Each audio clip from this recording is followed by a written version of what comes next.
আসসালামু আলাইকুম ভিউয়ার্স। ভোর ৫টা ৪০ চলে যাচ্ছি বরিশালের উদ্দেশ্যে। রওনা দিয়ে দিলাম। এটা হচ্ছে আপনার ঈদগাহ মাঠের সামনে দিয়ে উত্তর মসজিদের সামনে যে রোডটা ওইটা।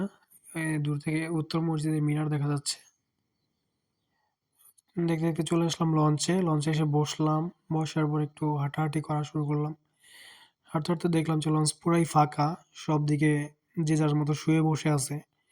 এতটাই ফাঁকা মানে একেকজন একেকটা সিট নিয়ে শুয়ে আছে। আ সবাই আরকি সুযোগ নিচ্ছিল। আমিও একটু শুইলাম। দেখতে চলে আসলাম টিটিসির সামনে।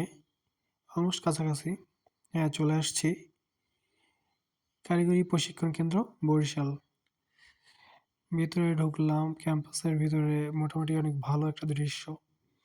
এটা একটা বিশাল গাছের মূল নিয়েও মানে পড়ে গেছে।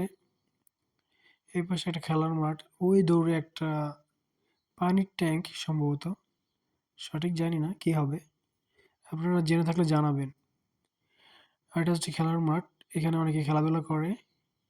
আর এই ভবনটা হচ্ছে আমাদের মানে প্রশিক্ষণ দিয়ে থাকে। হ্যাঁ, সামনে কিছু লোক দাঁড়িয়ে আছে। হ্যাঁ, ওনারা কিছু একটা বলবে হয়তোবা। দেখলাম ইশারা, হ্যাঁ, এই তো। আমাকে কার্ড দিল যে ব্যাংকে অ্যাকাউন্ট করার জন্য তাদের ব্যাংকের। তো আমিও নিয়ে নিলাম। অলমোস্ট আমি ক্লাসের কাছাকাছি চলে আসছি। এই কর্নারে হচ্ছে আমাদের ক্লাসটা। এখানে অলমোস্ট সবাই চলে আসছে। আমিও চলে আসলাম। ঢুকবো এখন। জি, এটা হচ্ছে আমাদের ক্লাসরুম। আর সবাই ক্লাসে বসে আছে অলরেডি। জি, একটু পরে স্যার আসবে। সো সবাই ভালো থাকবেন। আল্লাহ হাফেজ।